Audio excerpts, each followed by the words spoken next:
What are some of the biggest mistakes that you see people making constantly with this stuff that's actually slowing down their progress? By the way, it's the thing that speeds up the progress right out the gates, so it's very deceiving, right? It's too much, too fast, too soon. For a lot of reasons, not just metabolically, that's a bad idea. Nutritionally, that's a bad idea. Adaptation, that's a bad idea. Psychologically, that's a bad idea.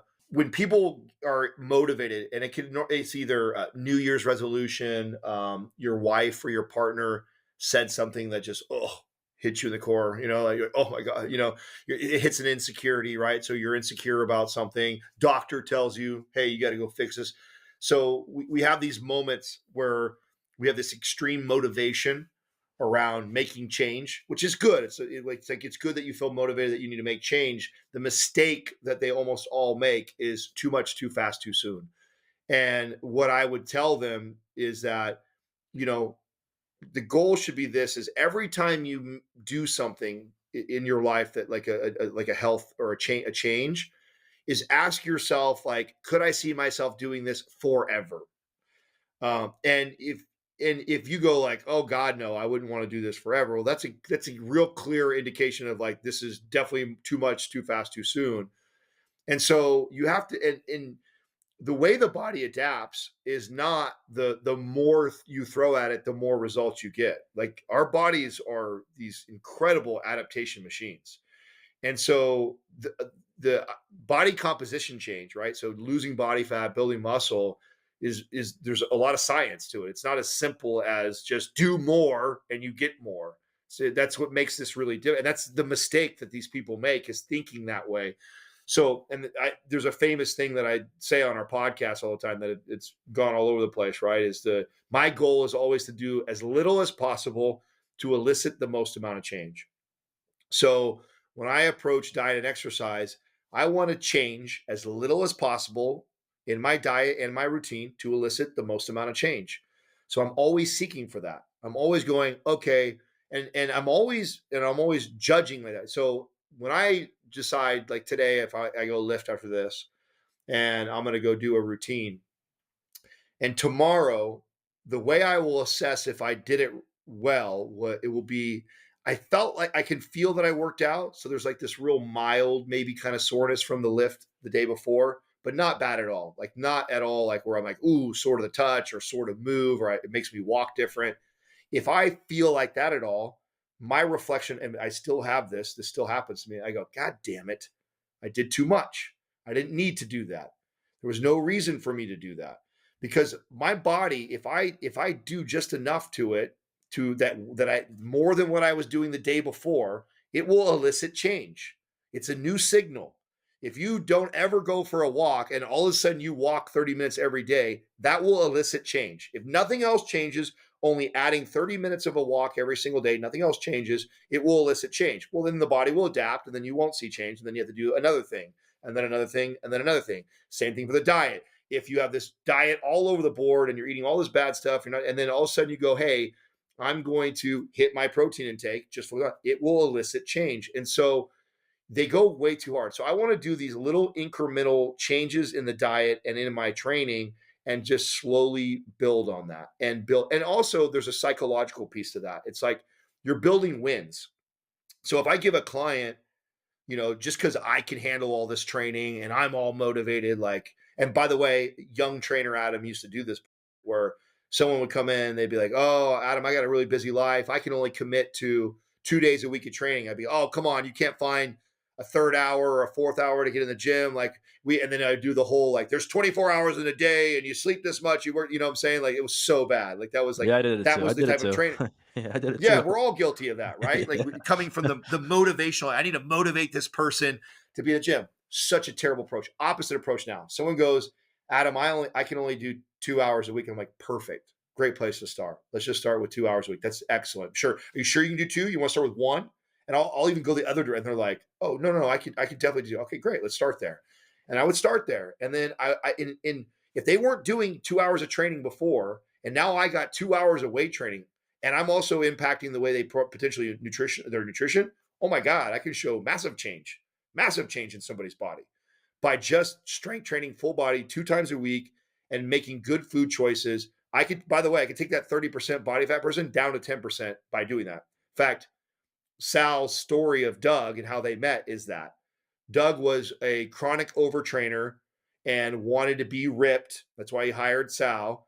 And Sal moved him all the way down to 2 times a week. And Doug built more muscle and got more shredded than he'd ever been in his life in his mid 40s training with Sal. And that's their story. And it was 2 days a week. That's all they trained. And he made sure he had his protein intake, fed his body, took care of his sleep, and his body responded and changed. And so that's the mistake, is doing too much too fast. And so I would caution people and say, hey, let's commit to this, and then we'll add a little bit, then we'll add a little bit over time, and you're way better off than making that decision when you're super motivated. You mentioned that going from 30 to 10 is essentially, if you do the right thing and kind of follow the approach that you're talking about, it's essentially smooth sailing.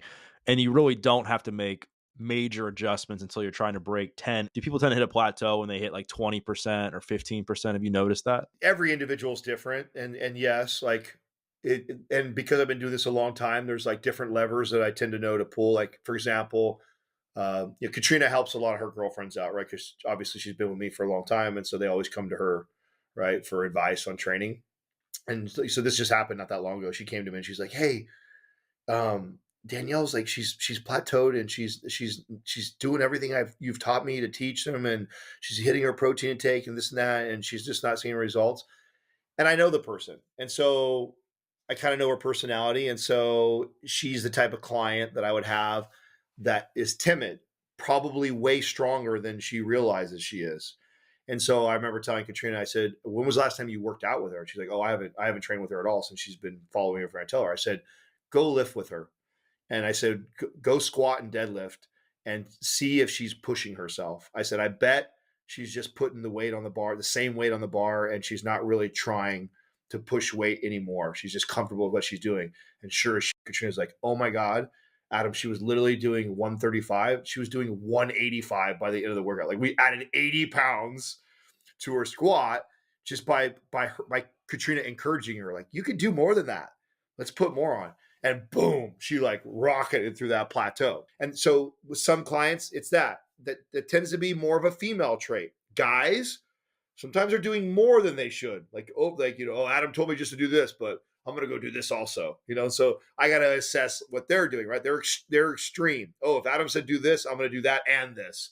Or he told me only to cut these things out, I'm going to cut this and cut that. Or I'm also going to go for a run on Saturday too. Like, and they like to like overdo it. So, and they tend to run higher stress levels. They tend to disregard sleep.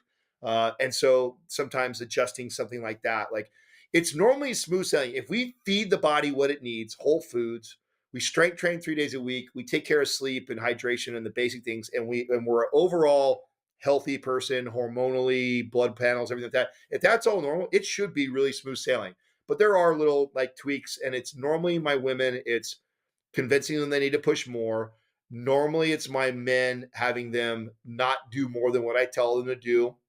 Another one, if you weren't following my programming, it would be program design. So that's a common one too, which I would also say with guys, because guys are I mean, this is guys and girls, but I mean guys even more so. I feel like love to do the stuff they're good at, because they want to impress the chicks in the gym, and so they do the same shit all the time just so the girls can see how much weight they move on the whatever machine or whatever exercise.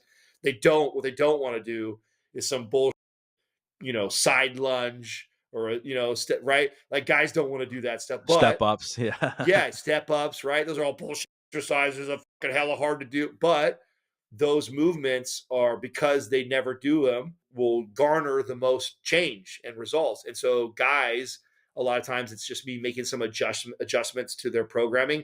Guys too are notorious for like staying stuck in a rep range. You either have the bodybuilder bro guys that love the supersets, high reps, and they do all this supersetting, pumping exercises that airs them all up.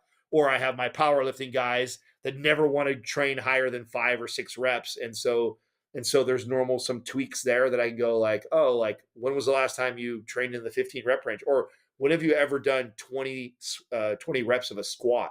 And most of them are like, oh my God, I've never. I'm like, okay, let's do that. And so normally I can make some adjustments, programming that will break through some of those plateaus if we have a plateau. One of the biggest adjustments I've made in my own workout program, and I've done a couple of the mind pump programs. I think the last one I did was anabolic, which I really liked a lot because it changed what I normally do. Because normally I'm the guy that's like push pull legs, 3 on 1 off. I'm even doing that for a while just because it's just my body seems to respond well to it. But like doing some of the mind pump programs has actually just helped me because I mean I don't have to think about it. I go and I'm like, all right, this is the routine for today. I trust these guys. I want to support them. They're my friends, and I know how to push myself with sets.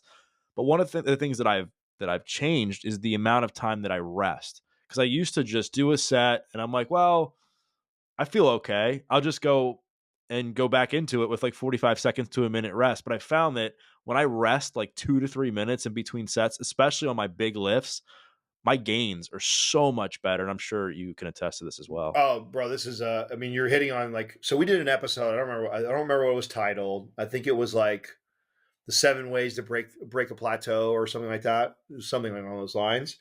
One of my favorite things to do, two things, and you hit on one of them to my guys to break a plateau. And these are guys like you that are like lifters, they know what they're doing and they're at a plateau. Two go-to moves for me is changing your rest period or changing your tempo because the and tempo is one of my favorite to mess with because I was like the true most guys want to be build muscle hypertrophy, right? And the true protocol for hypertrophy is a 4-2-2 tempo, which is a 4 second negative, 2 second pause, 2 second positive, right? No, but if you walk in the gym and count somebody's tempo, I bet you will not find one person that does a true 4 second tempo, 2 second pause, 2 second up on any exercise. And so it's like such an easy go-to thing to adjust. Or like you said, rest periods. Almost everybody, and this is both sexes, are guilty to resting about the same. They change their exercises, they might change some sets and reps, but they always kind of rest the same. And so, like one of my favorite things to do is assess: are they?